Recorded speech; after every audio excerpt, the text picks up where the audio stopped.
Hey guys, Lukey here, coach of the Olivine City Beacons. This is week 6 of DPDL Super Low Tier. This week I'm up against the Pittsburgh Piplups and Ryan. Last season I barely beat Ryan, one of my 2 wins of the season. Although he's sort of languished towards the bottom of the table this season, he did manage to beat Mick and the Toxapexans, and not somebody to be messed with. So let's quickly have a look at the teams. His big dogs are Houndoom, literally Houndoom, Toxicroak, Rapidash, Galar. The threats, I would say, are Cryogonal. My team just doesn't love ice types, and Pikachu, especially if I don't have Rapidash around to revenge it. So, and I guess Spiritomb as well, because I only have Wigglytuff as basically a counter to it, but it's still something that I have a hard time dealing with. And so anyway, looking at my team, I think Steelix matches up really well against a lot of his Mons. They have a hard time breaking through them. Rapidash does really, really well offensively, so I brought an offensive set here. Cursula with Assault Vest to soak up any hits, and just to hit back really, really hard. Wigglytuff to help keep the rest of my team healthy. Ampharos, because so far anybody without a ground type on their team has allowed Ampharos to just kind of run around for free. And Cramorant, both for its defensive utility on a couple of Mons as a secondary check to Houndoom, and just something that between Water and Flying Stab hits a lot of his team neutrally. I gotta reset the battle here.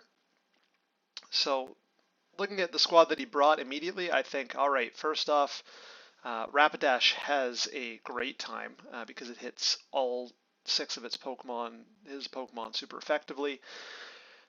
And Steelix also has a really good matchup here. As long as I play around Houndoom, Steelix can do a lot of damage to his team. Threats to me would be Pikachu if Cursula or Wigglytuff get overwhelmed, and potentially Houndoom if I play it wrong. But let's get into the match. And actually, speaking of Houndoom, he brings a hilarious counter set for Rapidash. So turn 1 immediately, I'm thinking, I'm only really afraid of Swords Dance. I'm just going to go for an Earthquake, not even think about getting rocks up. As he goes for the Brick Break, reveals his Life Orb, and I take him right out right away. So immediately, good start to the match. Here he brings in Go-Goat, and I'm kind of wondering what he's going to do here. He uses Grassy Terrain to set up his Grass Pelt plus the Grassy Seed. Makes his defense like absolutely bonkers. So a great one-time counter to Steelix. So I get my rocks up. The flip side to this is he hasn't boosted his attack, and he's not exactly threatening to my Steelix, who can just sit here and get some recovery going. So even though I can't do much to it either, I just go for the curse, and I go for a couple curses because 12% per turn is really, really nice. It's actually it's neutral for leftovers, for Leech Seed, sorry. So here, this was an unfortunate play for my opponent. He's not making any progress either, or he's thinking I can maybe make some progress here. I wasn't really sure because I don't play against Go-Goat ever.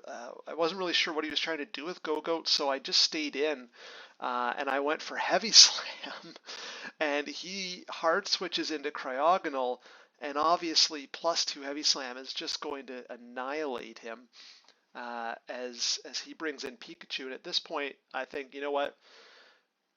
Steelix has done its job. Cryogonal and Toxicroak are out of the match. It's going to fall to Houndoom. Yeah, it would be very useful against Metang, but I've got so many other things here that just sacking it and allowing allowing something else to come in and threaten Pikachu is ideal. So here I bring in Cursula, and Assault Vest Cursula, especially once he's revealed that he's specially based, is not going to be worrying about anything. So he actually goes for the Yawn, which is a cool tech on Pikachu. I didn't realize Pikachu gets that move. As I just go for the Earth Power and wipe Pikachu off the face of the Earth. So Cursula once again putting in work. Here,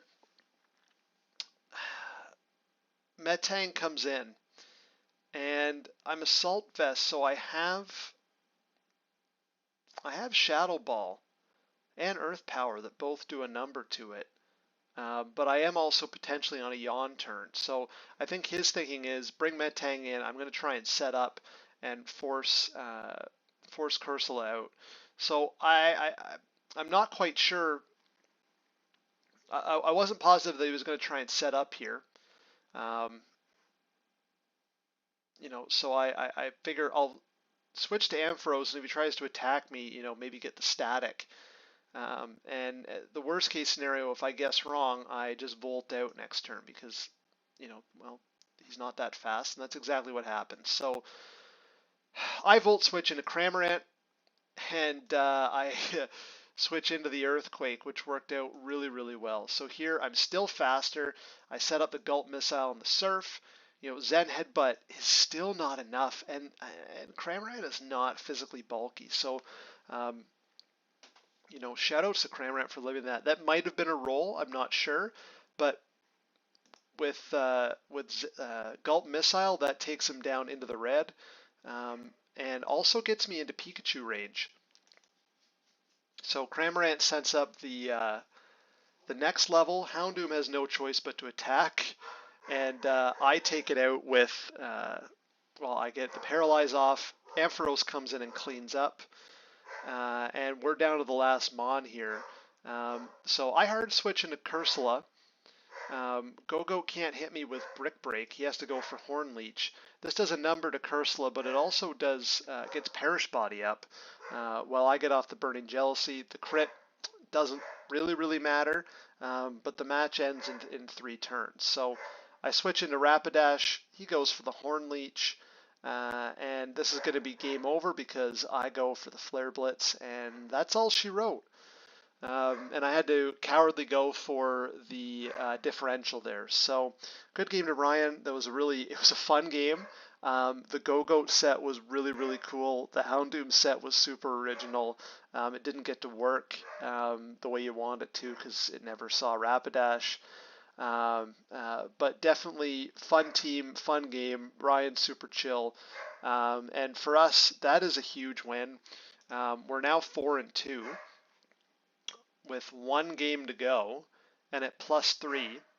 So it actually, depending on Kanava's result, we may be able to leapfrog him, and we may also be able to keep moving up the standings. We'll see sort of how the rest of the week plays out, but in almost any scenario, it's a must-win week 7. So thanks for watching, guys. We'll see you next week for the next video. Take care.